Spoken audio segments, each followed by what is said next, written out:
Alô você, o nosso vídeo já vai começar. Então, antes de começar, por favor, inscreva-se no nosso canal, curta e também ative o sininho para receber as novidades, tá bom?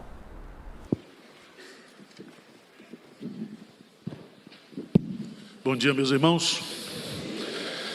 Abramos a palavra de Deus em Atos dos Apóstolos, capítulo 4, versos 23 até o 31.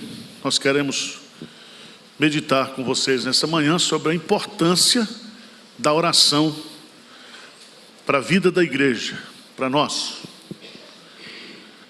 A oração é o oxigênio da vida cristã. Sem a oração, a gente se sufoca e morre. E tudo que estiver dentro da vontade de Deus está ao alcance da oração. Amém? Então vamos animar, vamos orar. Diz assim, Atos dos Apóstolos, capítulo 4, a partir do versículo 23. Uma vez soltos, procuraram os irmãos e lhes contaram quantas coisas lhes haviam dito os principais sacerdotes e os anciãos. Vamos juntos agora? Ouvindo isso, unânimes, levantaram a voz a Deus e disseram: Tu, soberano Senhor, que fizeste o céu, a terra, o mar e tudo o que fizeste, que dissestes por intermédio do Espírito Santo, por boca de Davi, nosso pai, teu servo. Porque se enfureceram os gentios e os povos imaginaram coisas vãs? Levantaram-se os reis da terra e as autoridades ajuntaram-se a uma contra o Senhor e contra o seu ungido. Porque verdadeiramente se ajuntaram nessa cidade contra o teu santo servo Jesus, ao qual ungistes Herodes e Pôncio Pilatos, com gentios e gente de Israel, para fazerem tudo o que a tua mão e o teu propósito predeterminaram. Agora, Senhor, olha para as suas ameaças e concede aos teus servos que anunciem com toda intrepidez a tua palavra, enquanto estendes a mão para fazer curas, sinais e prodígios do nome do teu santo servo Jesus. Tendo eles orado, tremeu o lugar onde estavam reunidos. Todos ficaram cheios do Espírito Santo e com intrepidez anunciavam a palavra de Deus. Amém. Aqui está uma reunião de oração dos crentes em Jerusalém. Lucas, orientado pelo Espírito Santo, registra não somente a existência dessa reunião, mas o conteúdo, ou a pauta daquela reunião de oração. E essa reunião, ela acontece por conta das ameaças que Pedro e João sofreram, foram presos, ameaçados porque havia curado aquele paralítico e porque fizera isso em um nome de Jesus. E havia por parte das autoridades judaicas, religiosas, uma espécie de cristofobia, como tem hoje. Veja em Atos dos Apóstolos, capítulo 4, versículo 18. Lê comigo o que ele diz aí. Chamando-os, o que diz? Ordenaram-lhes que absolutamente não falasse, nem ensinasse em o nome. Então chamaram, ordenaram e disseram que absolutamente não era para falar acerca de Jesus. Isso está acontecendo no mundo todo, hoje. Estava conversando com o pastor Jonatas ontem lá. Ele mora num condado perto da cidade de Londres. E ele está revitalizando uma igreja de ingleses, uma igreja que passou a existir no período da Reforma.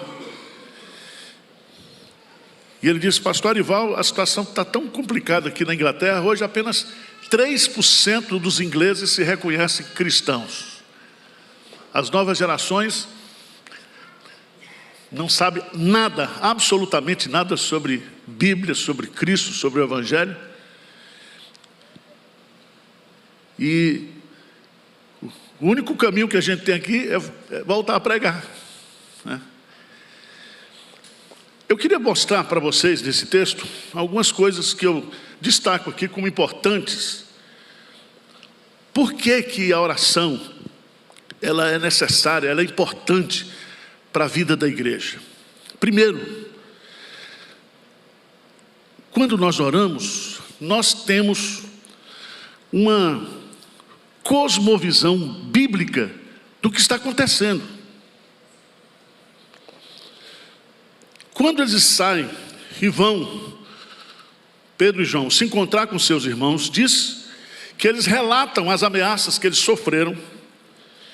E eles então, de forma unânime, eles passam a orar. E a oração faz com que eles tenham uma interpretação dos fatos à luz da palavra de Deus. Primeiro, eles reconhecem que Deus é soberano. Segundo, eles reconhecem que Deus, na sua soberania, criou todas as coisas. Eles reconhecem que Deus também, através da sua soberania, nos deu a Bíblia, inspirou a Bíblia. Eles reconhecem também que tudo aquilo que aconteceu na obra de Cristo, que os homens realizaram, que os homens fizeram, achando que estavam fazendo por conta própria, eles estavam simplesmente cumprindo os decretos de Deus. Abra sua Bíblia, por favor, lá no livro dos Salmos, capítulo 2. Salmos, capítulo 2.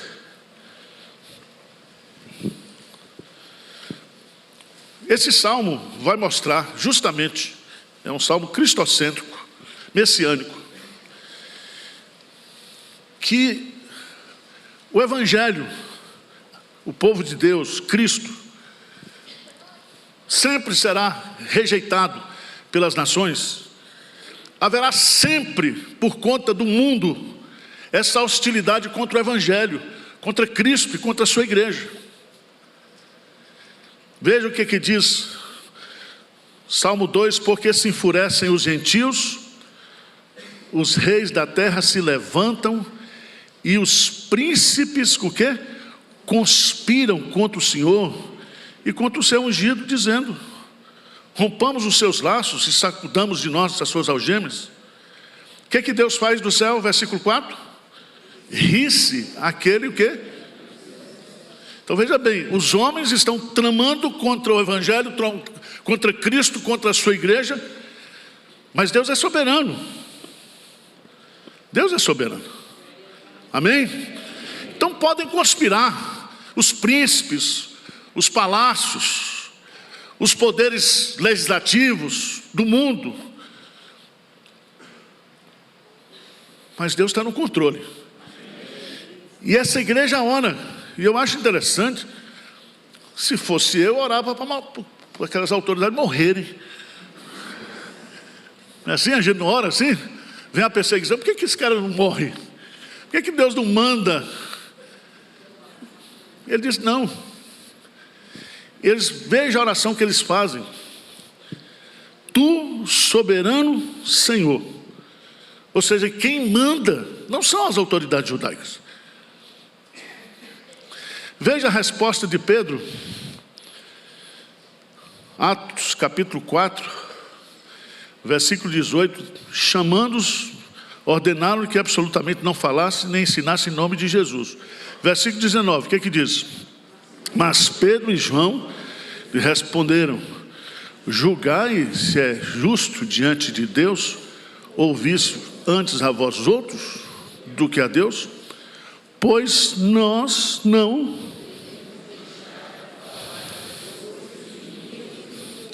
Então é o seguinte, vocês estão mandando aqui que a gente pare de falar, mas aquele que disse: toda autoridade me foi dada ele diz: ide e pregai.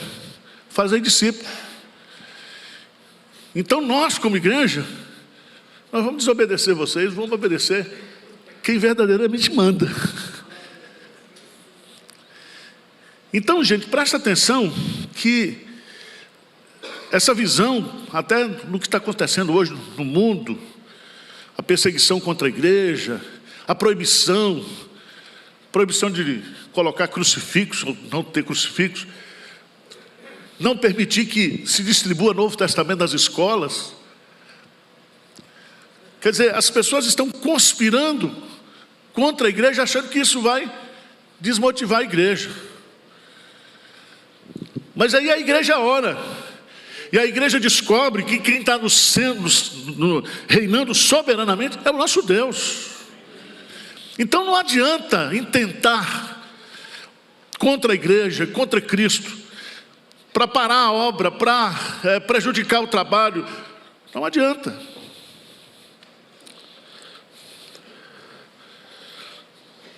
Segunda lição que eu aprendo aqui é que a oração, além de nos ajudar a fazer uma leitura dos fatos históricos à luz da Bíblia, ou termos uma visão, uma cosmovisão bíblica daquilo que está acontecendo,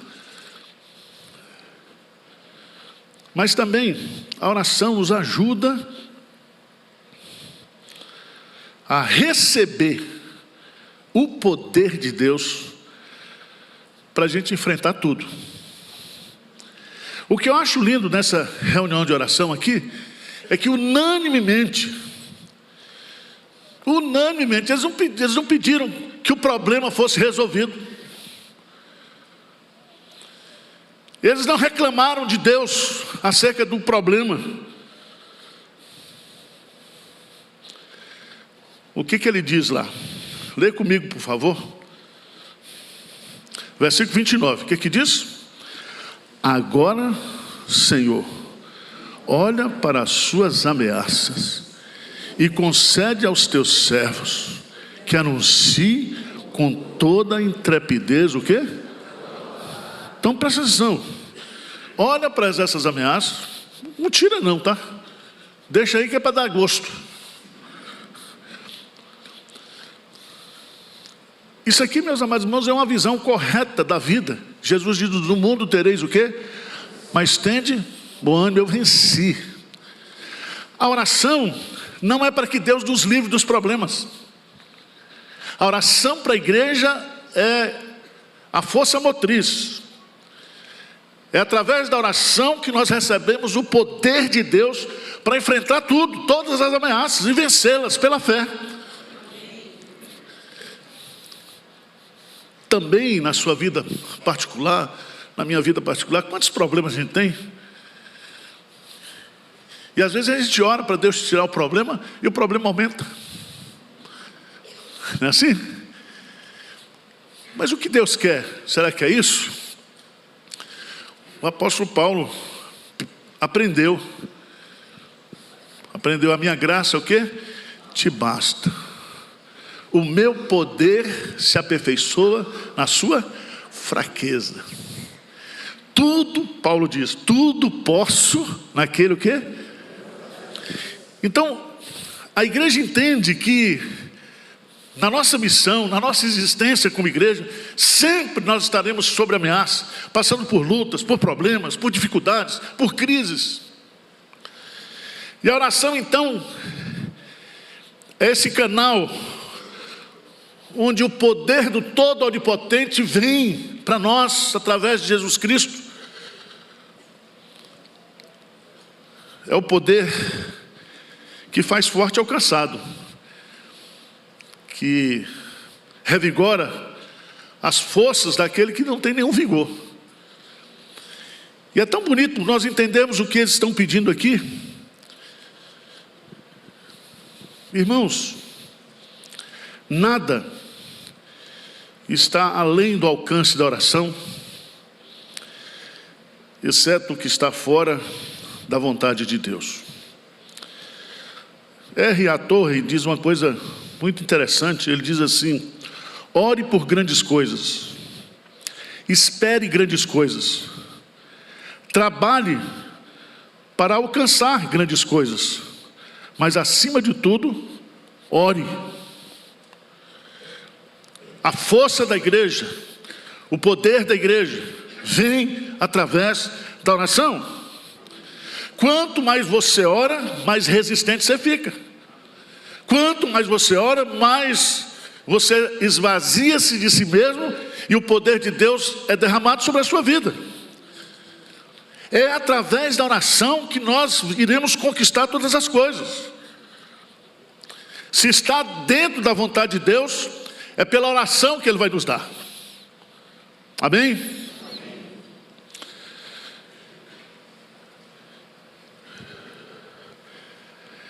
Veja que no pedido que eles fazem, concede aos teus servos que não pare de pregar, mas que anuncie com todo o quê? Intrepidez. Enquanto, aqui nós estamos pregando, estamos fazendo a nossa parte. Enquanto, simultaneamente, o Senhor vai estender a mão para fazer cura, sinais e prodígios, por intermédio do nome do teu santo servo, o quê? Jesus. A gente ora para receber o poder, para enfrentar os problemas. A gente ora para que Deus continue fazendo o quê? Milagres. A mão do Senhor não está encolhida. O ouvido do Senhor não está tapado. Ele é o mesmo, ontem, hoje e para sempre. E Ele pode fazer milagre da hora que Ele quiser. E é tão interessante porque essa oração, ela dá esse equilíbrio que muitas vezes nós não temos. Porque muitas vezes a gente quer fazer tudo na força do nosso braço. Não é assim? Mas a gente sabe que há determinadas coisas que só poderão ser feitas pelo braço do Senhor. Nós vamos pregar, nós vamos ensinar, nós vamos fazer a nossa parte, nós vamos trabalhar, nós vamos lutar. Mas enquanto isso, estendes a mão para fazer prodígios por intermédio do nome do teu santo servo Jesus. Amém? Aqui entra, meus amados irmãos, uma coisa que eu acho muito importante para a compreensão da igreja. É que a igreja, ela caminha e marcha em meio a lutas e aos milagres. Quando a igreja faz a sua parte, obedece, cumpre a sua missão, os milagres de Deus acompanharão a igreja. Milagres da providência, milagres dos recursos, milagres de pessoas sendo convertidas, milagres de todo tipo. Eu não preciso falar para Jesus e para Deus o que Ele vai fazer. Eu tenho que fazer o que Ele manda eu fazer. Nós temos que fazer aquilo que está claro. Quanto à soberania de Deus, nessa questão do que Ele quer fazer, ninguém pode dizer que cessou, ou dizer só faz até aqui, como se a gente pudesse ter o controle de Deus. E às vezes, irmãos, a gente cria uma teologia para dizer, não, isso aqui cessou. Deus cessou. Deus não está fazendo mais isso não. O que a Bíblia diz? Deus diz, agindo eu, quem impedirá? Então a melhor teologia é dizer, Senhor, nós vamos fazer a nossa parte, e o Senhor continue fazendo o que o Senhor quiser. Estenda a tua mão. Veja, por favor, lá em Evangelho de Marcos, capítulo 16.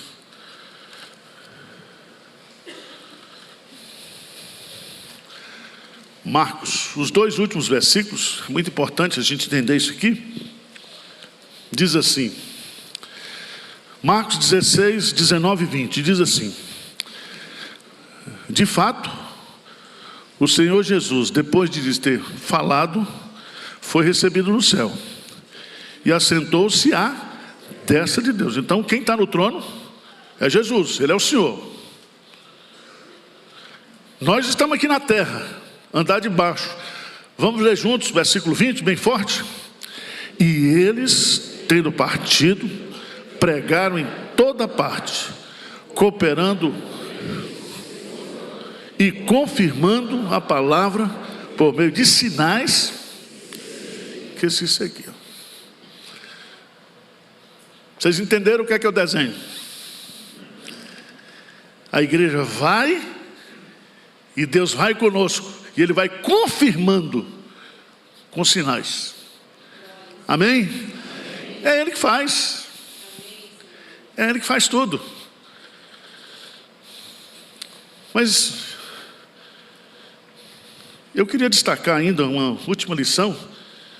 A primeira é que a oração ajuda-nos a fazermos uma leitura bíblica dos fatos da história. A igreja precisa da oração também para enfrentar as adversidades, para receber o poder de Deus, para suportar todas essas ameaças e vencê-las. Mas em último lugar, veja o versículo 31. Espero que não trema o chão aqui agora, mas se Deus quiser. Atos 4:31, o que diz? Tendo eles orado, tremeu o lugar, todos ficaram cheios do Espírito Santo e com intrepidez. Presta atenção que a oração, ela é o meio de graça que Deus nos dá para que nós possamos receber a plenitude, o enchimento do Espírito Santo. Presta atenção, porque no nosso processo de santificação, o nosso crescimento é gradativo. A gente vai ficar cheio do Espírito Santo lá na glorificação. Até transparente você vai ficar, translúcido. Mas a igreja, na sua marcha, na sua caminhada, há momentos que ela precisa do enchimento do poder do Espírito Santo. Diz aí que eles oraram e todos, não foram os apóstolos não, foram Pedro e João, todos foram cheios do Espírito Santo. Se você voltar lá para Atos dos Apóstolos, capítulo 2, veja lá.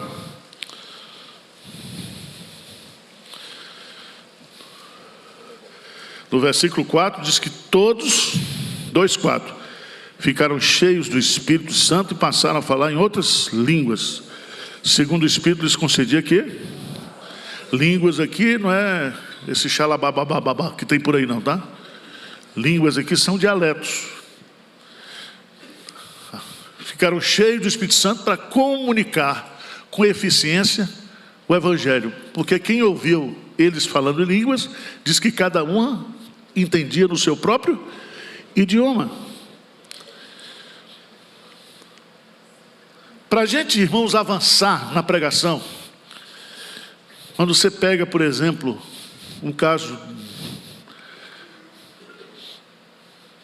da Inglaterra, só um avivamento, só uma manifestação do poder do Espírito Santo sobre os poucos crentes que tem lá, para que haja um varrer de conversões, de quebrantamento, de confissão de pecado.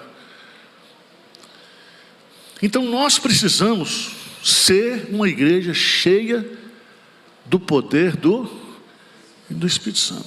Nós precisamos orar para a gente ter esse poder, para a gente enfrentar essas ameaças, para a gente suportar a caminhada cristã, a existência como igreja. Nós precisamos desse poder.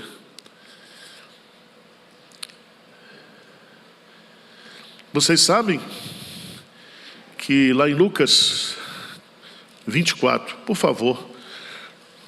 Lucas capítulo 24.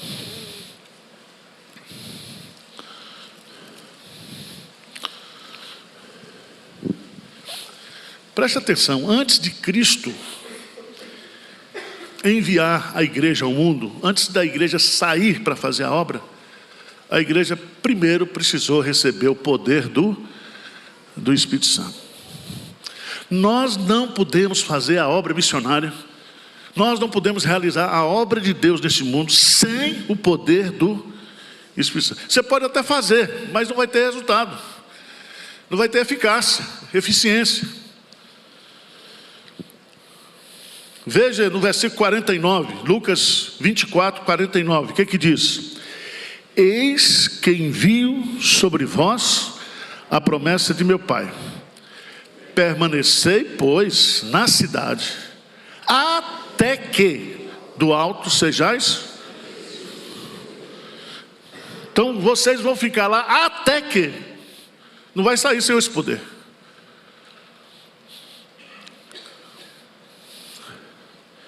Irmãos, o poder do Espírito Santo é o poder de Deus na nossa fraqueza.